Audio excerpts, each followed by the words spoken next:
All right, troop 10, hut. Forward march. Do something. Welcome to Fort Irving.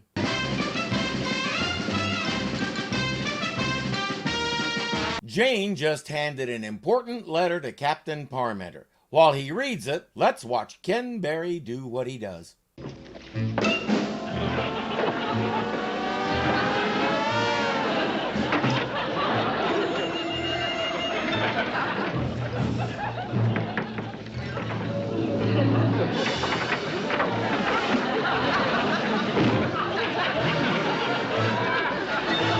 I probably pondered for a good 10 minutes what I could say to that. In the end, I finally came up with, wow. Colonel Heinrich von Zeppel, the Prussian balloonist, is arriving today on the noon stage. Under orders to consider the activation of a balloon corps with F Troop as its personnel. Hot air balloons were used for some reconnaissance during the Civil War, and a lot of military strategists were starting to play with ideas for conducting battle from the air.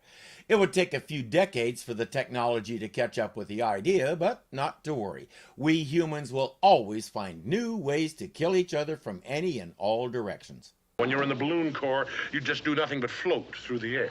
No more shoeing horses, no more cleaning tack. You mean no more infantry drills? Right?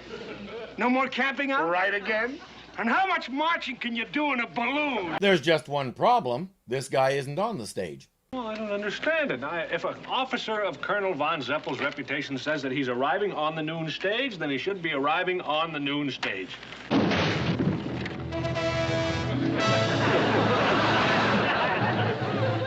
told you. When we say on the stage, that's not what... Oh, never mind.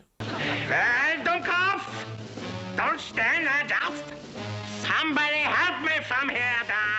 If you don't know who Harvey Korman was, go to your favorite streaming service and watch all 10 years of the Carol Burnett Show. Then watch Blazing Saddles. That should bring you up to speed.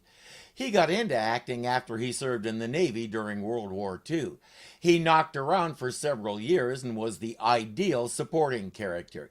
He had that air about him that said, don't take this guy too seriously. Then he'd hit you in the face with one of his punchlines and you'd know you were in the presence of someone special. His sketches with Tim Conway on Carol Burnett are the stuff of legend and epic tale, and Tim Conway was never happier than when he could get Harvey Korman to crack up during a sketch. He did it a lot, and Mr. Korman never disappointed him. You could tell he was a man who just loved to laugh and make other people laugh. Colonel Heinrich von Zeppel reporting for duty. Oh, Captain Wilton Parmenter, F Troop, and this is Sergeant O'Rourke and Corporal Agarn. Oh, this is Miss Jane Angelica Thrift. I am charmed, mein schön Fräulein. Und this is Schnitzel. You named your dog after a food. I'm not sure I want to know what that says about the purpose of having the dog along. Hi there, fella. Have a nice flight? You'll have to excuse him. He does not understand English. Well, you could always translate. Auf Wiedersehen, Fräulein. Until we meet again. Und now, so we go to headquarters, yeah? Yeah.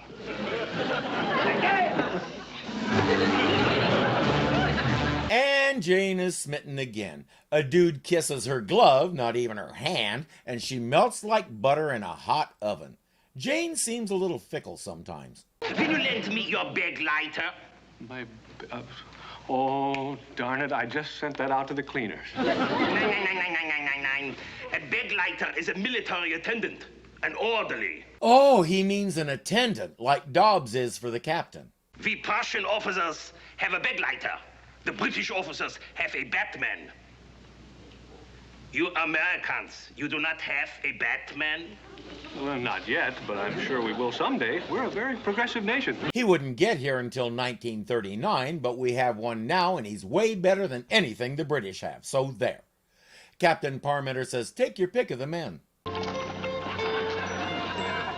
Congratulations, Corporal. Schnitzel likes you.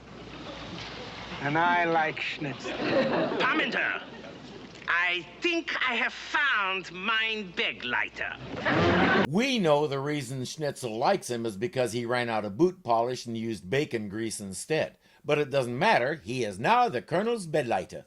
Und you will iron mein shirt und polish mein helmet und take mein Schnitzel for a walk. Those are the duties. Yes, sir. Ungeschickt, Dummkopf! How did I tell you to say it? Jawohl, mein Herr! Again! Jawohl, mein Herr! Again! Jawohl, mein Herr! Ach du Himmel, he's got it. I think he's got it. He's ready to give the captain his evaluation. Your men are completely out of control, Captain.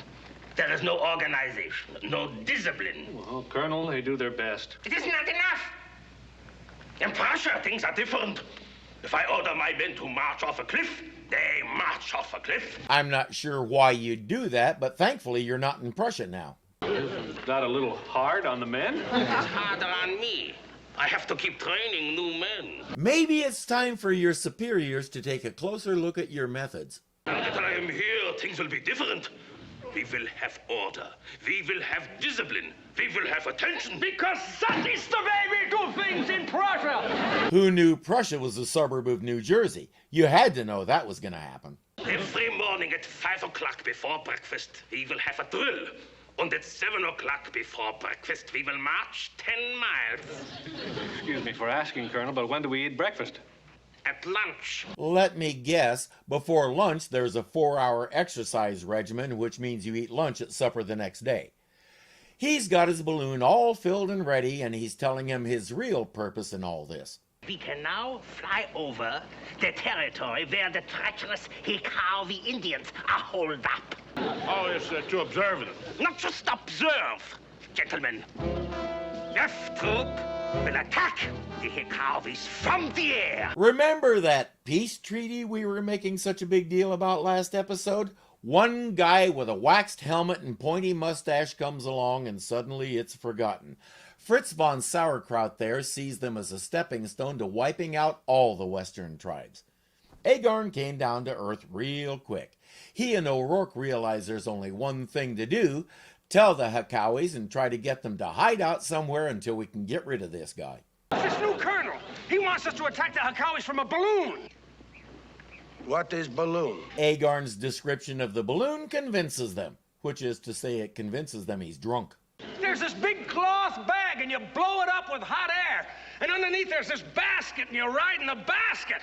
I mean, come on, what's not to believe? Agarn, you take good dose of spirits of yucca root. Balloon go away. I guess they think he's drunk on the wrong stuff.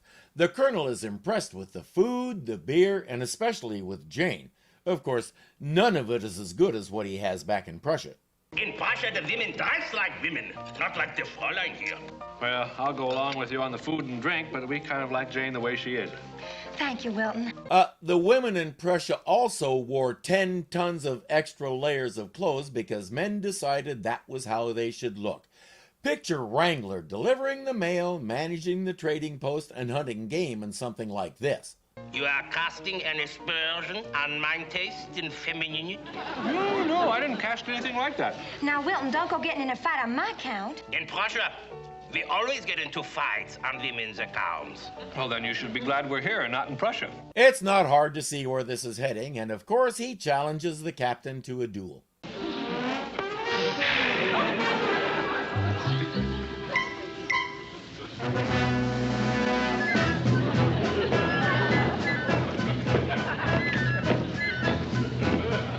I did a little bit of marching during my short time in the army, and I think if they had made us do it like that, half of us would have broken a leg.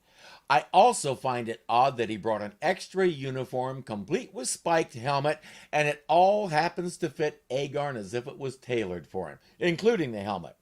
I wouldn't find it odd if I found out 19th century Prussia had helmet tailors. The captain gets to choose the weapons, and since yo mama jokes aren't an option, he'll go with sabers. Count off 20 paces and face each other. 2, 3, 4, 5, 6. That'll keep them apart. 9. We can't take a chance on the captain getting kaput. 20. Ready, set, go! Ha! Agarn forgot that's how you do it for pistols, not swords. Shall we try this again? How did you do that? Well, the important thing is to keep the front leg extended so that you... It's not going well for the captain. The boys figure they have to do something, but Agarn can't do much while he's holding Schnitzel.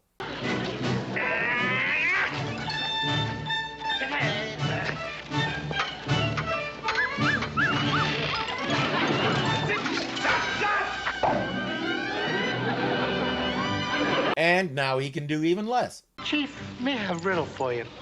What has big round shape, carries man and dog, and flies? Me give up. What has big round shape, carries man and dog, and flies? May not know either, but there it is.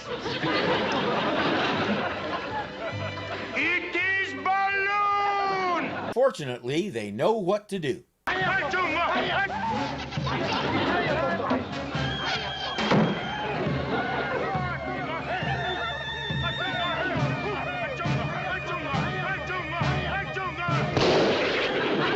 Hey, Colonel, the Hekawis defeated your balloon.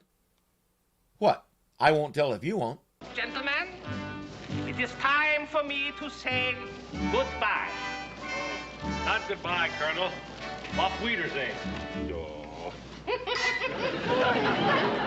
I'm glad they settled their differences like gentlemen in a poker game. Yeah? I still say the Colonel cheated. I don't see how 3 Kaisers can beat a royal flush. I can honestly say that in all the years I played poker with my friends for fun, I never got 3 Kaisers. And I doubt the Colonel did either, since there had only been a Kaiser in Prussia for about 5 years. It was largely the doing of Otto von Bismarck, and while all this stuff on the American frontier was going on, he was busy uniting a bunch of disconnected German tribes and nation-states into the German Empire with Wilhelm I as emperor, or as they call it in German, Kaiser. But at this point in the process, there hadn't been time to put his face on playing cards. That proves the Colonel cheated. Still, we'll send him off with an appropriate salute.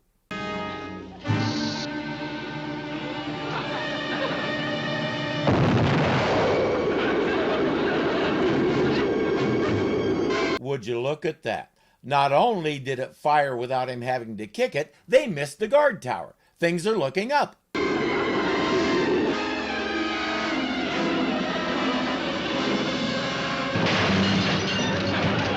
Well, some things are looking up, you know. If you're enjoying this, be sure to click the thumbs up button to show you like it. If you're not subscribed yet, punch me in the face right here and get it done. And don't forget that you can become a patron and help keep this kitty fed. The link is below. Until next time.